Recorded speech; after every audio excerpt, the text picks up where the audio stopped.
Good evening and welcome to another episode of Two Up Top. I'm Gav Mack, that's Ed Hall, that's Stephen Cotton. Ed, how are you? I'm good. Yeah, Cotton, how are you? Yeah, splendid. Wonderful Sunday has been had by all. Exactly what I expected. What I expected. Of course, you can, there's been loads of drama this week in terms of what is going on in the world. So we say the message, but let's do something about it now because it's getting really, really frustrating. Every time something happens, every time we try and make a little bit of edgeway, someone does something, Slavia Prague, and, it just doesn't seem to compute. So, no room for racism is the message. If you see it, deal with it, report it, do something about it. We need to start making changes as well because it's starting to get really bloody frustrating. I'll tell you that for now. And on the good side, of course, you can follow us on all social media platforms, YouTube, Facebook, Twitter, Twitch, Instagram, and Twitter at Top Football. And did you put, if you know, well, yeah. Did you know if you put Top into Google, I'll make us at first. Lovely stuff. There you go. Right. Okay. FA Cup weekend and Premier League football this week. So let's start with what we've just seen. Wow. I actually did it by accident, but I'm going to run with it. Leicester 3, Manchester United 1. Kelechi Iheanacho showing the, how good he is. Ballon d'Or elect. I told you it's better than Rashford. Yeah, do you know, we've been saying it for years, haven't we? Yeah. To be fair, he had a really good game. Really, really good game. Didn't save that last bit, so let's put that back up there for a moment. But the goals came from Kelechi Iheanacho. He scored a brace, and Tielemans scored nice little goal as well. I was one shot on target short of some more money if Greenwood had another one again. Cotton, I'll come to you first. You're the United fan. Talk to me. We made him look like 08 Barcelona, really, didn't we? I mean, Leicester were great. Well, they were the better team on the day, but it was a combination of they were good and we made it so easy for them, man. Like, I just going straight into it, but just looking at all three goals, like obviously Fred's under-hit back pass or whatever it is. I mean, what do we say literally every week? Just because you can play it out from the back doesn't mean you should. So obviously that so early on into the game just set the tone. Even when we got the goal back, I didn't feel comfortable at all.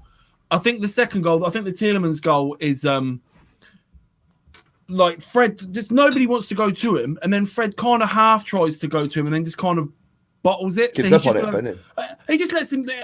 Tielemans was just literally allowed to stroll. It wasn't even like an insane burst of pace. It wasn't Yaya Toure running like Usain Bolt from the halfway line to the edge of the box. He just went and everyone just backed off.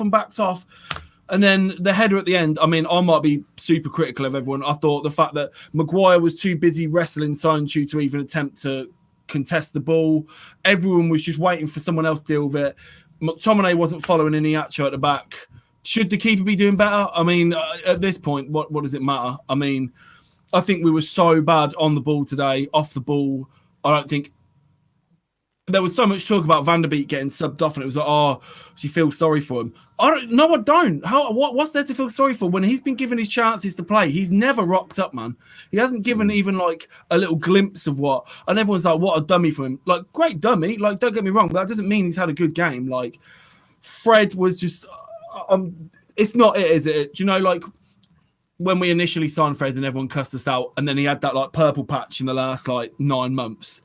That's probably the peak of his career now because it's just back to normal Fred, isn't it? Like, can't pass the ball, can't hold the ball. Like, genuinely, can you tell me what Fred's main attribute is? Yes. Yeah, exactly. But yeah, fair. He doesn't have one. He's I don't know. Like, is he meant to be a ball carrier? Is he meant to be spraying 40, 50 yard passes? Is he meant to be tackling? He can't tackle. He can't shoot. He can't pass. He can barely pass. I think he's just there for presence and put pressing on. I can't really. Yeah, he's literally just a professional footballer. Yeah, and that's it. Yeah. Do you know what's your job, pro footballer? What do you do? Professional footballer. Football. I pass. I shoot. That's what I do. Do you know what as well? But he doesn't, Ed. He doesn't. Yeah. Well, no, it does to a certain level. I mean, he wouldn't be at Manchester United if he was really that poor. I mean, let's be honest. Just because someone doesn't perform, it doesn't mean he's poor. Do you think Man United might have and obviously this isn't an excuse because all our clubs go through it every single year. But do you think it was quite hard to psych yourself up for another intense knockout game, especially after the Milan game, to then go straight to a Leicester? I mean, that shouldn't be the case, but I see what you're saying, and I feel that might be a thing. I mean, everyone's schedule at the minute is nuts. I mean, we've literally, in the last few weeks, come off playing... we beat City, then we're in the Cup, then we're in the Europa League, then it's another big league game, then it's the Europa League second leg, and now this in the space of however. I think the problem was as well that he tried to rotate the team so everyone's fresh because everyone played in Milan on Thursday. Or was it in Milan? Yeah, it was. Yeah, it was in Milan. Yeah. So everyone was knackered. So I can understand why he's wanted to drop. Rest Fernandes, Shaw, etc. But it just didn't work out, man. Like this really pains me to say because I loved him before he even came to the Prem. But Alex Telles is becoming a bit of a myth. Like I'm not overly enthused with. It takes time for players to settle in, and we were talking about it on. I can't remember what show I was doing the other day, and I think me and Ed spoke about it last week as well. But when a player comes over, it was on the Let's Talk pod on Friday. When players come over, or when you go somewhere else, it takes time to bed in. We're like, name me 5 players that have come over to the Premier League and have hit the ground running instantly and have maintained it throughout their whole career. 5. Salah. 3. Yep. Salah, Bruno Fernandes. Did Salah score in his first couple of games? For Liverpool, yeah. He scored on his first game. He still scored. Fair enough. Okay, but then again, I guess you could probably use Salah. Salah at Chelsea wasn't, but yeah, the point still stands. Go on. Yeah, it's very limited who can do that. So Alex Telles, one, he doesn't have a decent run of games because Luke Shaw's been doing bits. Let's be real. And 2, it's a different pace. It's a different standard of football that you're playing in the Premier League in comparison to what you play over at Porto. Don't matter how many Champions League games you played or how many international games you played. The Premier League has a specific style of football, as does La Liga, as does Serie A, as does every league in the world. So to bag on him, I think is a bit harsh. If he'd played 40 games already this season and he's still playing like this, I think we'd have more of an argument. He's a backup. You said it. I think you said it before, Cotton. Him coming has made Shaw a better player. Oh, 100%, yeah. It's just Tellers always was decent with dead balls, and it's just like every time I see him put a cross or a free kick, I know it's over hit or under hit. But it is what it is. We're out of the cup, so that's. I mean, do you feel like the players have kind of lost motivation because obviously the Premier League campaign's over for you, especially because you definitely got Champions League football, but you're so far off the top that you're not going to challenge for that. You're now out the FA Cup. Do you just feel a bit deflated? Do you just kind of want the season to end now? I know you're still in the Europa League, but yeah, no, I'm 100%. Like you said, there's not much, and the further on it gets, I'm just so uninspired watching us play at the minute that I'm worried now how far we're going to drop in the table. Like, are we going to bottle it and scrape like top 4 come end of the season? Nah, I can't. I don't think you could because I think we've got 10 games left, didn't we? Or 9. Yeah, 9. Yeah, I can't see it. But yeah, like end of season now. Like if we go through the next stage of the say we get knocked out of the next stage of the Europa League, then what's that? What's the season for then? Like, well, you've got to just ensure second place. Yeah, that's it. I mean, it is deflating. Because that shows progress. Yeah, it does. It shows forward movement. Why not setting it is smashing up the comments right now. And we'll ask you as well, Cotton, because it's a bit savage. That is only just put me in Ed in. But he said that how can Tellers settle with no recognised system in a team that play freestyle football? I mean, it's clearly just a troll because like our defence and our system hasn't. We do have a system. Well, you sort of do, but you're changing, you change your back 4 so regularly. Because we haven't got decent centre-backs. That's it. Like, we mix and match a lot because the players we've got... we've said this before, and unfortunately, we can't do a City and spend 50 million every summer on a centre-back until we get it right. Do you know what I mean? Like... We've played a whole different back 4 because Shaw has been in and out of injuries at the start of the season and whatnot. Wan-Bissaka, well, we've only got one right back, so Wan-Bissaka's played every single game for the last 74 years. And going between Maguire, Lindelof, Tuanzebe and Bailly has mainly been down to injuries. Like one of them's injured, so the other one goes in, etc. Like we haven't got a settled partnership. Like I trust Lindelof, but I don't trust Lindelof with Maguire. And like, I trust Bailly. Would you trust Bailly with Lindelof? Because I wouldn't. No. Bailly has to be with Maguire as well. You can't. So it just depends who's available. But yeah, I mean, I don't think it's a case of settling. Like if you've been playing the game that long and you're that good, I don't think it's too much of. I think you need a leader for Maguire. I mean, Maguire's the leader and the more experienced centre back there. But I think if you leave Maguire to be the standout centre back, you can only be so good, and that's not really a disrespect to Maguire. I just think he's a good centre back. I don't think he's a good centre back. Yeah. So if I was to go for a centre back, I wouldn't want to go for an understudy. You know, like kind of what Joe Gomez is to Van Dijk. No, I'd want to find a Van Dijk to the Joe Gomez. Yeah. So yeah. Look, we've banged on about United. Let's talk about Leicester for a hot minute, because Leicester are in the semi-finals of the FA Cup for the first time in 35 years. This is a massive achievement for Leicester.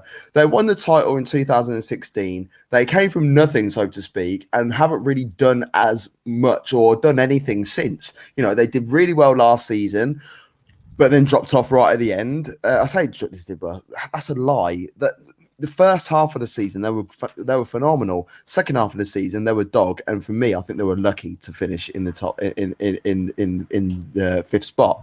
This season they've been in the top four all season, and now they are semi-finalists in the FA Cup. This has to be forward movement now for Leicester. Yeah, 100%. And there's, do you know, this season I think there's three people to thank for it. Brendan Rodgers, because he's just obviously a tactical genius. Like, it's no banter aside. Like Tielemans has been probably their most influential player, and the resurgence of Iheanacho, because Vardy hasn't been hitting heights at the minute, and Iheanacho has actually finally stepped up. And when he's in this form, man, he is. Woof, you wouldn't want to play against him every week. Brendan Rodgers is still a youngish manager, isn't he? Though, like I still stand by that. I think because of what Klopp did at Liverpool, a few people clown on Rodgers, but I quite respected Rodgers. I thought he was a good manager, but I thought he was still learning a few things. That was very evident when he was at Liverpool. So Leicester would have been the ideal. But, he just went from Swansea to Liverpool, whereas he's learned a lot at Celtic. He's continuing to learn at Leicester. Liverpool or another club should have come after that. He's the best British manager we've got. And I know he's Northern Irish, but I'd to have him as England manager in a heartbeat. But I think he'd want to do more club level before he did that. Well, people bagged on Arsenal when they were linked with him. It's like, flop, this, that and the other. Well, he's doing all right so far. Now Arsenal fans are eating their words. Erhan's watching via YouTube. Thank you very much for watching. I didn't thank you either. Why not setting it? But yeah, thank you. And if you've got anyone watching on any social media platforms, feel free to lob your comments in and we'll chat about it as well. Iheanacho went from wonder kid to flop to good again. What a roller coaster. It is mad, because we said it on last week's show that Iheanacho was the conversation was, who would you rather in your team, Rashford or Iheanacho? And because they're both bagging every other week each. It's like, Rashford just bagged a brace. Oh, it's got to be Rashford. And then Iheanacho would bag it. It's like, oh, it's got to be Iheanacho. He went to Leicester and he took a very long time to settle. He's now playing in the same team, in the same starting lineup as Vardy, and is finding the back of the net. And there was a couple of moments in the game today where he showed some real old school. It was a day of nostalgia for me watching that game, because there was times when he had some proper old school big man up front, holding the ball up, feeding it off and going into the channels and things like that. I had a lot of time for that. And Soyuncu's tackle, I had to go to Twitter with it, because I was like, man, I needed Soyuncu to commit that foul, because I had money on the yellow card. So when he goes in, I was like, oh, well, that's easy stuff, isn't it? And then you see it again. It is the most beautiful tackle I have seen for the best part of 25 years. Timed it to perfection, man. It was good. That was one down in the corner, wasn't it? Down. Yeah. Yeah.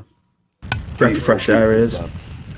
Let's see what else happened around the FA Cup. Chelsea, they had a relatively comprehensive victory against Sheffield United, 2-0. It was Ollie Norwood with an own goal. Basically, it was a shot from Ben Chilwell. It was going wide. It got nicked off Ollie Norwood. It's gone in. He had a very Jekyll and Hyde performance today, poor Ollie. And right at the end, Ziyech, it's 2-2 in all competitions now. So, is Ziyech finally getting into the vibe at Chelsea, or is it just a little bit of flash in the pan? I bet a bit of flash in the pan. To be fair, yeah, I think this 2-0 really flatters Chelsea. I thought Sheffield United had probably the better of the exchanges. I think they had the better chances to score, and they've only conceded in the 92nd minute after they've been countered, and should have scored just before that. Yeah, was that McGoldrick header? Yeah, he just hit it too clean.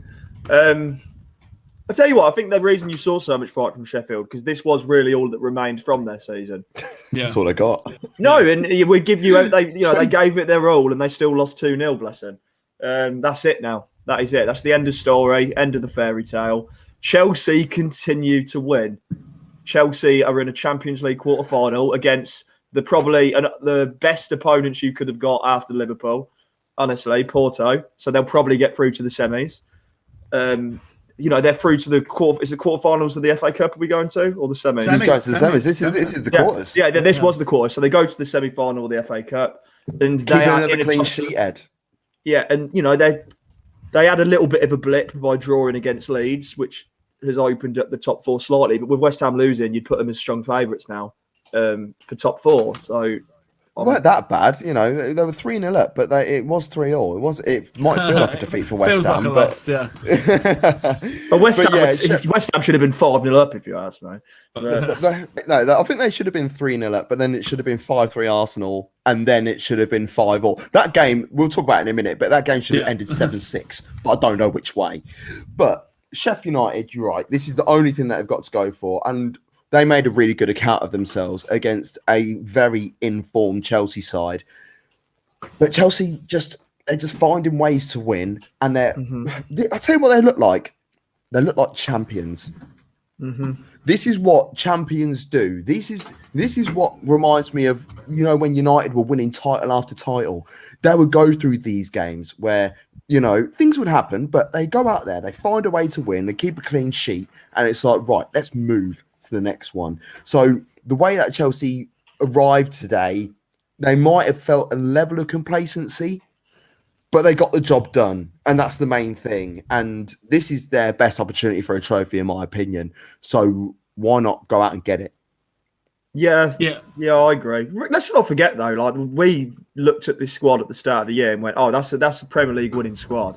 That is a better." Tuchel's granted been sacked from PSG, but this is a better squad than PSG's by a mile. This is probably the most attractive job in terms of squad in the world when it was available. In terms of squad, yes. Yeah. In terms of Chalice, no. No, in terms of no, of course not. But I mean, you look at that and you go, I could easily win with that squad, and then I get to make my own signings. Sign me up. Yeah, and it's funny because I just put that comment out from Erhan. I love the sarcasm because that's the sort of level of chat that I put as well. So, I'll rate that a lot. And then he goes, I'm shocked of Tuchel's defensive team. And it's like, you don't expect this at all from Tuchel because he is so free flowing. He gets excitement from your teams. He did it at Mainz. He did it at Dortmund. He did it at PSG. Free flowing, scoring goals. But it goes to show that last season was an issue at Chelsea. They conceded a hell of a lot of goals. I think they were the fifth highest conceded goals or something like that. The first half of the season was an issue.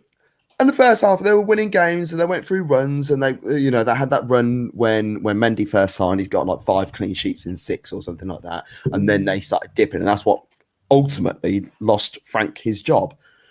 So it's clear that the conversation was there that we need to address the defensive issues.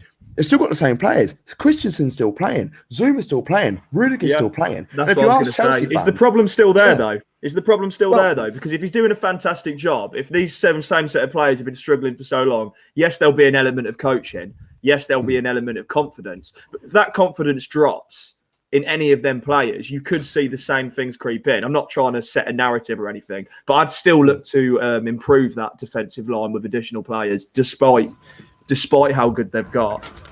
Yeah, no, I agree, and I just think that sometimes players are human, and sometimes all they need is an arm around their shoulder. So if things aren't working, instead of effing and jeffing them and telling them this and telling them that, you might need a manager with a good head and just put an arm around the shoulder and say, look, this is what we need. And I personally think at United, they haven't got that. And because I reckon if another manager came into United who is more experienced, who's done it a bit before, I think they'll be able to get more of a tune out of what's going on defensively. Because how much were we laughing at Chelsea with Christensen, saying how dead he is and we're doing whatever? How much were Chelsea fans kicking off at Rudiger, saying is this, that, and the other? Rudiger looks like a black Beckenbauer at the moment. It's a madness. So look, I'm really from a football fan's point of view, I'm really enjoying what Chelsea are doing. From an Arsenal fan's point of view, it makes me sick to the stomach. Gav, I would say though, just before we move on from that, I would say they've been looking really uninspiring going forward though. Like that's the issue. They're keeping clean sheets. Overcompensating. But that's the thing. He can get all his plaudits for keeping all these clean sheets for Chelsea. Yeah? But let's not forget, he also has a team that has Havertz, Werner, Giroud, Hudson-Odoi, Pulisic, Ziyech, right? Abraham. But when they're not scoring in games and he's not getting a tune out of them, like, it's all well and good keeping your clean sheets, but when you've got that squad and you're still struggling to score goals, I mean, today's result could have been if Sheffield United had a striker that could score goals, they probably wouldn't be bottom of the Premiership, and they'd have scored a few today and really put it on Chelsea. But yeah, because they're in the positions where they're creating opportunities. But when you've got Ollie McBurney and David McGoldrick as your main strikers, it's tough. It's tough. And they brought on Ryan Brewster towards the end, but we've already had the conversation about Ryan Brewster. He does not inspire. Right. I got warm a lot during this game. Bournemouth 0, Southampton 3. Before the game started, I honestly believed that Bournemouth were going to do something here. But future Jamaica international, the guy who's going to take us to World Cup glory, Nathan Redmond, was sublime yesterday. You could argue going, oh, yeah, but look at the opposition. They're in the Championship. They're doing all right in the Championship, thank you very much. Yeah, they've had a bit of a dip in form. They're going to be focused more on the Championship because they've not made it as easy as they should. No, exactly. But like Southampton have had a torrid time since October. They have been dog. So for him to turn up and do what he did, look, the game finished 3-0. Gineppo scored the opener, and everyone knows I'm a big fan of Gineppo anyway. And you know who got the assists? The through ball from Nathan Redmond it's one of the best assists I've seen. He timed it so well and just thread it through the tiniest of gaps. And I was desperate for that goal to go in. Desperate, just because how many times do we see sexy passes like that and there's, it goes wide or they shag it or something happens and you think, ugh. But now it went in. And then the second goal where he's gone across the box and then drilled it in the opposite top corner. Unbelievable finish. Beautiful. And then number 3, wow. Guy's an animal. Yeah, he did have a great game. I thought Southampton were going to be in trouble here as well, just because their form is so bad at the minute. And even playing Bournemouth, I thought, are they gonna have the mettle? But mate, Southampton now, FA Cup semi-final. It's not a terrible season. But do you think they're played that badly? I mean, I know results haven't gone their way, but I've still seen them in games up to a certain point, and then once they concede their goal, they just kind of fall to bits. But there's still that fight in them. So I imagine when they come up against Bournemouth, they're like, "Oh, this is nice." Yeah, someone on our level. Boys. Southampton are just a weird side. Look, they remind me of Brighton. We'll talk about Brighton in a moment anyway. But like, they remind me of Brighton because they, You know, they do actually play some nice football. They got some decent players. Last week we were saying how much we enjoy players like Vestergaard, absolute tank. Great, I think he's a quality defender. Bednarek, I think Bednarek is probably one of the most unluckiest defenders out there. You know, he makes something will happen. Oh yeah, but it's like he just turns up and it's like, oh, bollocks. Do you know what I mean? It's just like, no, he's got the ability. You know? He just ain't got the mind for it. I'm telling you. I mean, maybe he will, but he just puts himself in some crazy places. What's that saying? If he fell into a barrel of tits, he'd come up sucking his own thumb. Yeah, that's how unlucky he is. He is the definition of that thing where it's like you're probably wondering how I ended up here. You know, like, it's just like bad luck, Brian. Bad luck, 100%. But Bournemouth. I don't think. Yeah, they just need to be focused on. They went through that period where they sacked. I can't remember his name. He took over. Edward Howe. Oh no, before. After. But they didn't need to. They didn't need to make that change. They didn't need to do that. And since then, things have gone tits up. And now we've got Jonathan Woodgate trying to make dreams work. It's not happening. It ain't happening. But yeah, Jamaica 2022. You watch out for that. Got big names playing there. There's apparently Mason Holgate might be coming to join the Reggae Boys. Got Leon Bailey. Leon Bailey's already there, you know. Sounds awful, I'll be honest with you. Man, they're gonna rag. Oh, no. It's gonna be a madness. What we got in the comments here, Callum. Big shout to Callum. He's up in the Draft Wisely group. Big up to yourself there. We are not going to talk about Brighton next, because it wouldn't make sense because they're on the south coast. However, we've got another FA Cup game that we need to cover before we move on to that. And I didn't really think of it that way, which is annoying. However, it's time for this. What's Are Everton? Yeah, so Brighton are not up next. So what we're going to talk about, we're going to talk about Everton, because they lost. Banter. But even when they win, this is the fixed subject that we do. What are Everton? Everton 0, Manchester City 2. This was their opportunity. I'm sorry, because Man City were not at the races. They acted like champions again, did what they needed to do, made things happen, and dealt with it at the end. But Everton had their fair share of a gig as well. I'd feel quite bad for Everton. I think they did hold a good account of themselves, and they've conceded 2 goals. Again, I think 2-0's flattering a little bit, and they were both in the last 10 minutes. Everton did as much as they could to hold on. But that's the difference. Obviously, it's Man City versus Everton, but Everton are a good team, and even when City aren't playing up to their high standards, they're also a good team. So when they brought the big players on and De Bruyne comes on and everyone steps up a gear, you just can't compete with it, man. City at the minute is just different gravy. And also in the FA Cup, you got 5 substitutions as well. Yeah, exactly. When you see De Bruyne, Silva, Torres and stuff coming off the bench, you just be like, oh God. Like, you've just worked so hard for 80 minutes keeping a clean sheet, and then it's like, Gundogan got the opener, 6 minutes from time. And then there's a bit of controversy with the second goal with Mahrez. Was it Mahrez? It was Mahrez, wasn't it? It was Mahrez and Decore. On Yerry Mina. It was Mina, was it? Yeah. So he's raised his foot. Mina's dipped down. No contact, though. So do you think it should have been ruled out for a high foot, or a free kick should have been given?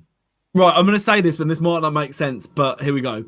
A free kick should have been given for a high foot, but in the whole context of that, I wouldn't have ruled a goal out for it, if that makes sense. If he doesn't give the free kick, then I don't think there's enough to go. And does that make sense?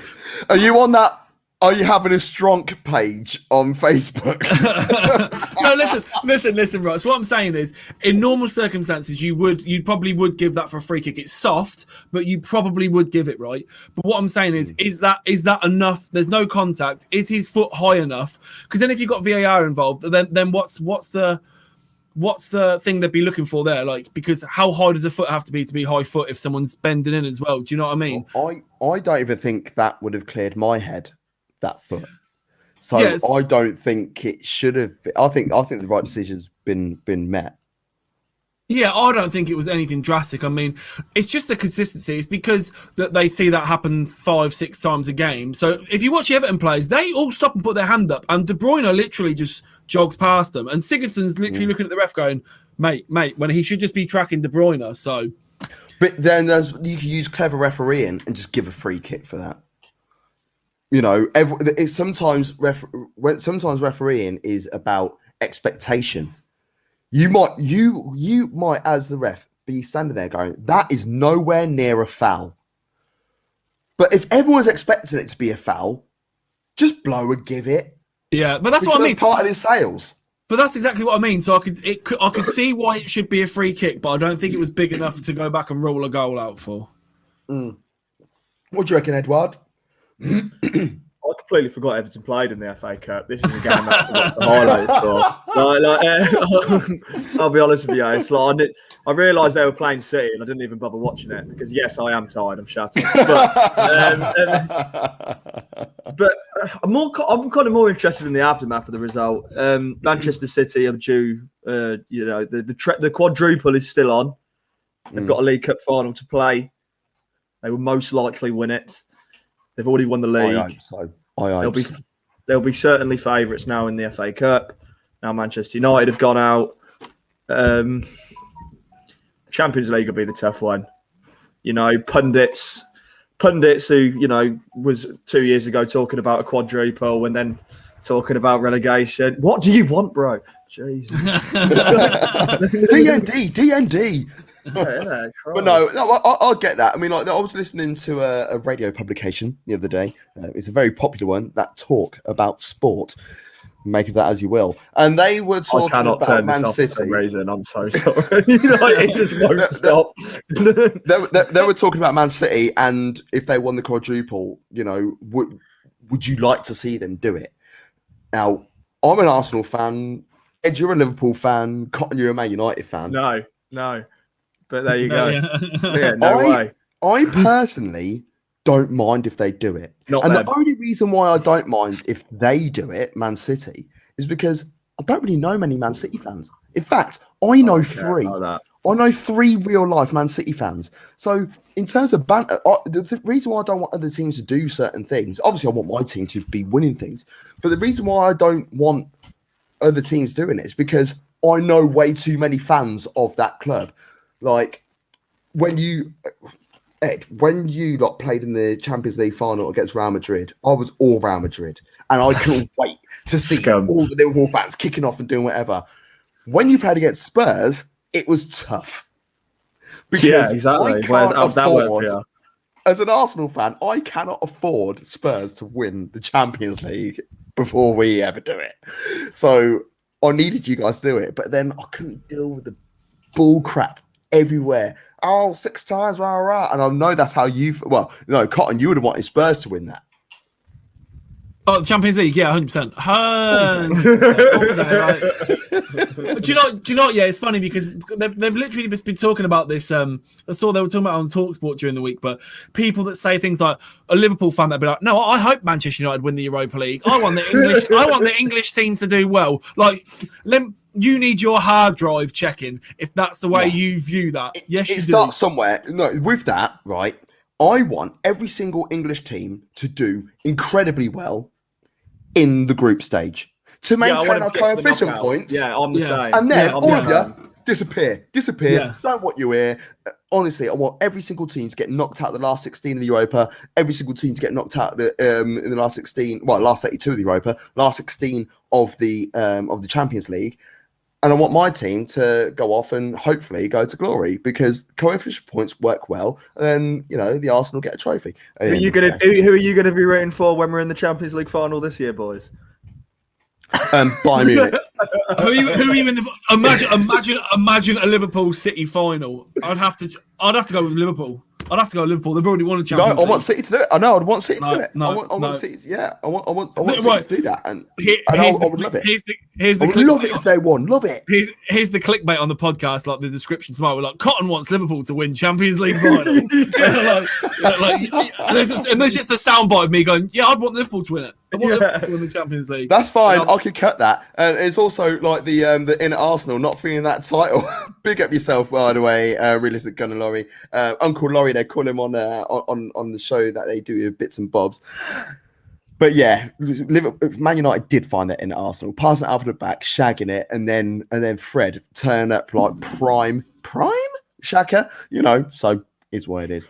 Right, let's talk about some.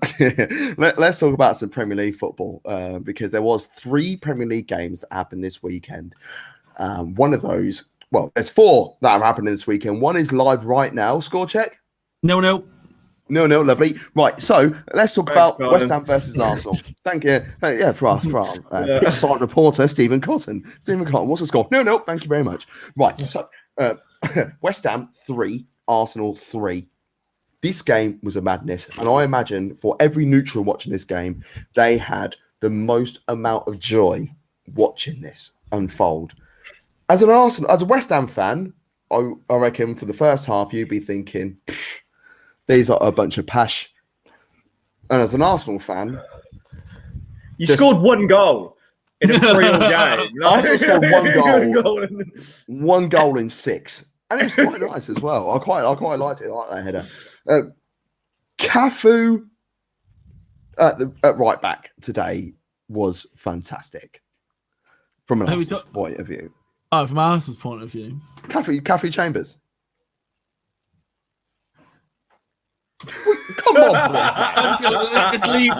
No, because I've had enough of stupid comparisons because of. Every 5 minutes, it's the Croydon De Bruyne. It's the Croydon De Bruyne. Man, sorry, Ed. I WhatsApped you. It was the other week or whatever, and I literally said like Martin Tyler. His waffling is honestly just getting me to levels now. Like it's endearing that he's an old boy now, but honestly, they'll be like, "Good save there from the goalkeeper." I didn't know if you know, Gary, that this week it's 17 years to the day since the last daffodil was sold in Nottingham Market on a Thursday. It's like, what? Like, just fucking get on with it, man. He honestly, and he just wants all his catchphrases to stick. And every time he says something, he keeps saying it. And if it was a TV show, he'd be looking into the camera going, Croydon De Bruyne. You can hear the grin on his face. Yeah. You can. It's like being at a family function and your pap just telling dead jokes, but it's your pap, so you can't be like, oh yeah. You have to allow it. That's Gary Neville. That's Gary Neville doing it. Like, yeah, well done, man. Well, Gary Neville's your pap. You know the Gary Neville podcast, which is just like 10 minutes long after the game. It's like it's just an interview, and he's like, "And welcome to the Gary Neville podcast," and it's just a chat. Like they're just doing the same thing they always do, but they just put podcasts under it. What, like us? Yeah, if it works, it works. Don't knock the system. Steady on. Right, opening goal. Messi Lingard. Mate, the just everything about it, the touch to set it up, and then the volley, just the spin on the ball. It literally could have been computer programmed how perfect it was, like how it just spun away at the last minute from Leno. Absolutely stunning goal. Messi Lingard is real, man. The hype back is real. Like he wants that England place bad. He's back in the England squad, and to be honest, of form, he deserves it. So I kind of rate Gareth Southgate out for picking players by form in this situation. Eric Dyer's there though, so but the problem is Lingard's going to be playing right back, so it doesn't make a difference. Yeah, true. Wing back. Jinx. The second goal, what a shambles. Coming from Jared Bowen, and to be fair, quick thinking from West Ham, fair play, but fundamental rules when you are learning to play football: 1, play to the whistle; 2, turn and face; 3, use your feet;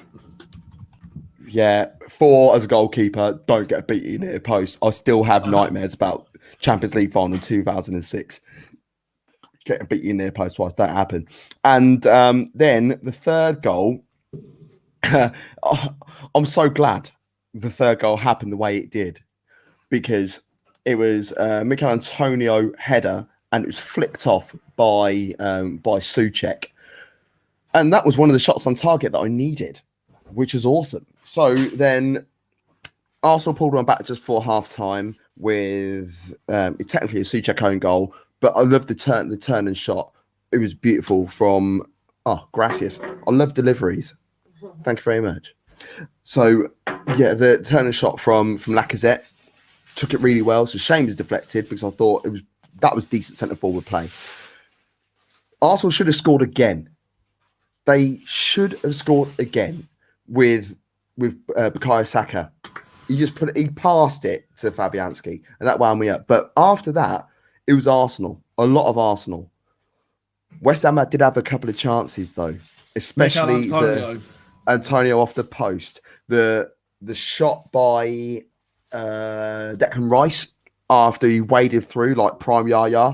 He did actually do that. He started on his own box and just went. I was that.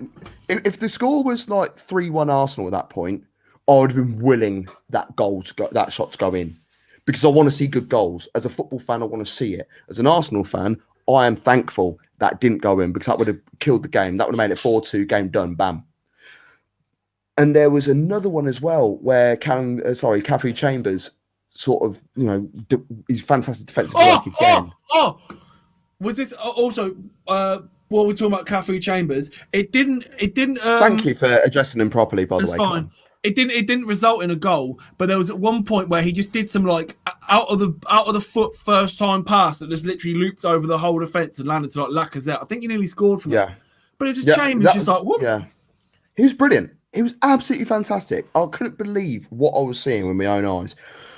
But Arsenal have questions. They really do. How can Arsenal be 3-0 down? It's not acceptable. It isn't. And then Arsenal fans are getting gassed because we come back from 3-0 down going, absolute masterclass, be able to, do this and do that and graph, rah, rah. I'll tell you what, if the game finished 3-0 and we played like that, then fantastic. But we're 3-0 down. How can you be 3-2 down and not score a single goal? Yeah, that's the real question. I don't actually have an answer for that. A good point in the end, but before the game, you saw this result, you would have gone missed opportunity. Yeah, for both teams. West Ham could have closed the gap on Chelsea with their game in hand, and Arsenal could have said, "Hey, maybe we're in a conversation by winning that game." Because I think a win would have put you on 44 points, 45. I'm unsure. Yeah. And, Liverpool are on 46, and and then you've got West Ham who would have been on 48. So, you certainly would have closed in on at least Europa League. Yeah, exactly. Exactly the shout there. Exactly the shout. We need to talk. I think we need to do Fulham versus Leeds next, because there's stuff that I need to talk about in the final game that we're going to cover, because things ain't right in the northeast, and I think it needs a little bit more time than rush it in. So Fulham 1, Leeds 2. I honestly thought that Fulham were going to win this game. Mm-hmm. This is the one that I thought was going to make things happen, and it's a disappointment for them that they didn't do it. But they are 2 points from safety, so they still can close. Turn it around. They can. Anderson with the equaliser after Bamfordinho. We have to call him proper by his name now, don't we? Goal and assist. What number does he wear for Leeds? Does he wear number 9, does he? Yeah, he's number 9. So it's B9. We'll have to call him B9. B9, yeah, that's so good. B9. B9. It just sounds like you're playing battleships. Like, But yeah, he's Patrick Bamford. He's just missed out on on a call up for England. Do you think that he deserves one now? No. He's not the clinical striker we're going to need. The style of system, the style of play the system we're going to play with is going to leave us with not many opportunities against the big teams. I want a Harry Kane there. I want a Calvert-Lewin there over a Bamford.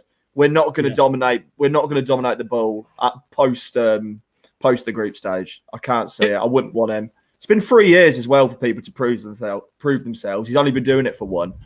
There's plenty of other players he deserves to be in. Yeah, exactly that. If it was a friendly, then yeah, take him. Like, do whatever. But I think Che Adams probably deserves a shout just as much as he does. Who's your man for Ollie Watkins? Probably deserves a shout before Bamford does. Plus, he'd suit the style more. So we've had this conversation loads of times where if one English player plays well, it's like, oh, should he get a call up? But people forget there's 6 or 7 better already in that position. Like, we can't just give them an England call up because they've been half decent in the league. It just doesn't work that way. But yeah, but the thing is with Ollie Watkins, he has been called up. I know it's a 26-man squad. They've got 3 games. I don't want Patrick Bamford to get called up, and you know why.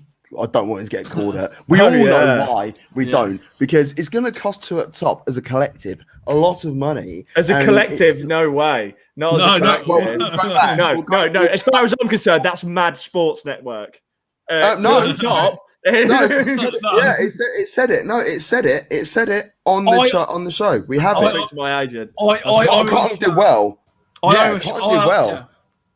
Yeah, I didn't. I've seen the video, bro. I look back. I'm not involved, Gav. Nice try. I'm sure. I said £1,000. I'm sure you said a season ticket. Yeah. If he was top scorer. If he was top scorer, he's not. You said if he gets a call up. Mine, I don't. No. I said if he goes to the Euros. Gav's is the Euros. Yeah, yours is the Euros. So I'm panicking. If he goes to the Euros, I'm fine. Everyone's fully fit he at the end, score the winner in the Euro final for I care. I'm not involved. But yeah, Patrick Bamford should get a call up for like a friendly or that, because you don't even know if he can play for England yet. You don't even know if he'd get the best of him. Some players turn up for a friendly and play poorly, and then you want to stick him in a European campaign. Could you imagine? Yeah. Oh God, mate. Right. Let's chin these off. We're gonna. I want Fulham to stay up. I really do. They play proper football as far as I'm concerned, and it's really enjoyable to watch. I was watching Dugout last week, and they had Eleanor from Lily White TV on, and for banter, she said that Spurs should go for Scott Parker, and I actually think it would be a good idea. He plays good football. Imagine look at this at the players that Tottenham. He plays naive football. No, I think he plays exciting football with dead players. Apart from Josh Madger, boss. Right. Yeah. Brighton 3, Newcastle 0. Brighton, this is a team that can't bag. And they bagged 3 times. Danny Welbeck's Trossard's on form. Danny Welbeck bagged. You know things are bad when Danny Welbeck bagged. Colin, did you watch last week's show or listen back at all? Because I want you to know that last week, Gav said to me that Danny Welbeck looked like prime Welbeck. What the hell was prime Welbeck? No, you understood what I meant, though. You knew what I meant, though. Yeah, I know. I will defend this, because prime Welbeck to me is when he still had a good first touch. He was quite leggy and rangy, and he'd run his socks off for you.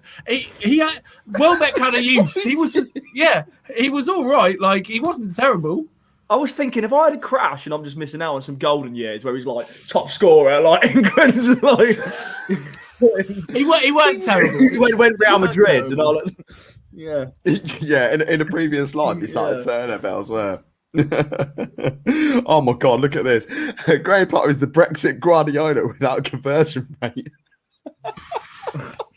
I mean, he's not far off. Like, and you've won the week. We might as well cut show. I'd rather have Graham Potter at Spurs than Scott Parker. Maybe. Neither of them. They both play nice football. The issue with Brighton, they have. I was going to say I haven't got a striker, but 2 of them bagged at the weekend. Yeah, exactly, 3 of them. Yeah, because Trossard sort of plays off your man, doesn't he? But Trossard's been showing some real nice form of late. Just that link-up play has been brilliant. Danny Welbeck's hold-up play. Excuse me, I know what you mean, Cotton, about the legs. He's been doing it, and it looks good. But Brighton, I don't think we need to talk about Brighton. I think Brighton will be safe. I think they'll be fine. They played too nice a football for them to go down right now, if I'm honest. Newcastle. Yeah, they're going down. It's getting harder for us to try and defend Brucey now, isn't it? Every week. Because every week it is finding excuses for him, comparing his points to Rafa and stuff. But at the minute, like you said, they might be going down. This isn't.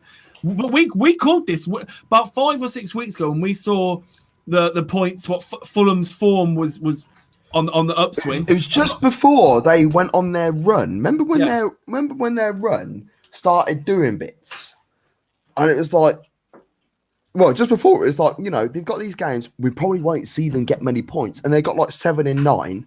And then they played, I think they played and they lost. And then they played against Liverpool, which was a free hit. And then they won. And it's like, it was 0-0 at half time against City.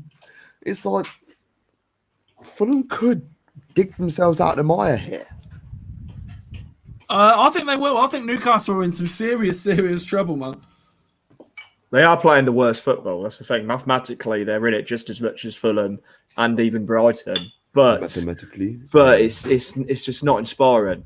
You often think if they were to somehow stay up and Fulham was still the unfortunate club to go down, what can Newcastle even do to stop themselves being it next year? Yeah, I mean, they've been circling for a bit, haven't they, really? Because what's going to stop them from dropping off the pace even further? It might not be the case if they just slowly fall into a relegation battle. They could be there from week 1 next year. Yeah. If they carry on Newcastle with the form going down is the worst thing that could happen to Mike Ashley.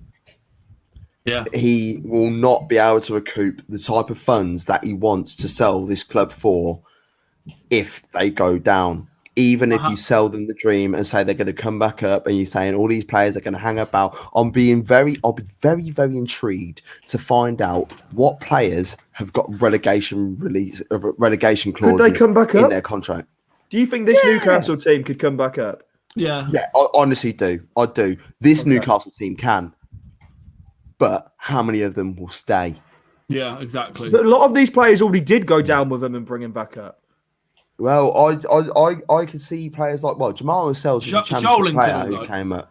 You can't have a 45 million player playing. No, whether it's worth it or not is a different story. But you can't have Almiron, he won't be there. No. Who else? I think the only players that are really worthy and that would actually stay, a lot of people like Emil Kraft. Do you know what I mean? Because he's a dead guy. St. Maximin, someone gets St. Maximin. Oh God, yeah, St. Maximin definitely will go. I think St. Maximin would do bits at United. I would love to see St. Maximin at United. I think the same thing, but Liverpool will get him. They're much smarter. I'm joking. Yeah, we love going for the relegation teams. We'll have a Shaqiri, we'll have a Wijnaldum. We love it. Every year we get one. You got that relationship because you got Wijnaldum from Newcastle. We love getting bargains. When Robertson got relegated with Howe, we're like, we're circling. We always do it. We're obsessed with bargains because we refuse to spend big bucks unless we sell players. Yeah, 100%. But Newcastle, they're in the shambles at the moment, and if I'm honest, I do feel for them because they have got a giant stadium. Their fans are so honest and dedicated. I actually love Newcastle fans. I really do. I just think that I want to see what happens when they do finally sell the club. They've been selling it since I was in nappies, and we're going back as far as I was going to say, as far as Ed's concerned, we're going back to 1839. But it was the first division. They need to, did Preston win it that year? They need to go back to basics. They need to have a look at a decent gaffer. They need to get Bruce out. I really do believe that they need to do that. I think they should look at someone like a Graham Potter. Or maybe see what Eddie Howe's doing. What about Frank Lampard? Well, no. There's my constructive input. That might be too much of a challenge for him, to be honest. And he's got no real affinity with the club, has he? So I don't know if it'd be a good fit. Well, remember when Eddie Howe left Bournemouth and went to Burnley, and he left after 6 months because he was homesick? There's no way he's going to be going to Newcastle. It's even further away, but it's a bloody good night out. Potter could make the same mistake as, say, Eddie Howe, where they stay at the club too long. Eddie Howe was deserving of another move to a big club, and now it's kind of a bit tarnished. So now you say Eddie Howe, people go, really? But yeah, we were talking about Eddie Howe to Arsenal, Eddie Howe for England. What happens when Graham Potter gets him eventually relegated? Well, Graham Potter, it's mad because he came in beginning of last season. He didn't even have a great 2-3 months. He just got him playing some real nice football. And then he got a 6-year bumper deal. So it was only technically a year into his new 6-year deal. I think it was just a little bit. I know that they're trying to build something, but I think it might be a bit much. Just saw that comment there. Gerrard to Newcastle.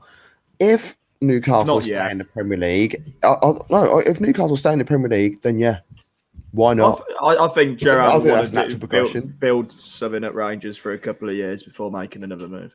Personally, I say build something, at least just hold off. Well, they've got Champions League football next year. He'll want to compete in that, or at least have a crack at it. I mean, if he just leaves after winning the league, he'll be like, yeah. What's the point? Yeah. Yeah, exactly. Like, you did well, but you could have done more. Little word on the old firm. Oh, yeah. Yeah. Cheers to Rangers. Well done to Rangers. We haven't congratulated them yet. Massive shout out to the big babies of Celtic for not giving them a guard of honour because they didn't want to.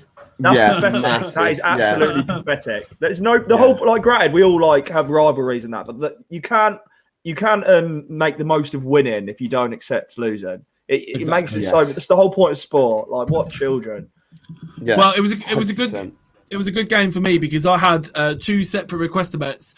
One was Morelos and Scott Brown to be carded, easy money, and then the other one free money. That one. The other one was Morelos to score. Did you put that one on? Yeah, man. Wanker. I was dead. What word was that, Gav? And banker. Yeah, but that could work. That could work in the context. Look at him drinking the wine he's bought off that winning. And hold on. And I had 30 quid on Leicester. Oh, I can't respect bets like that, but I kind of can. I do.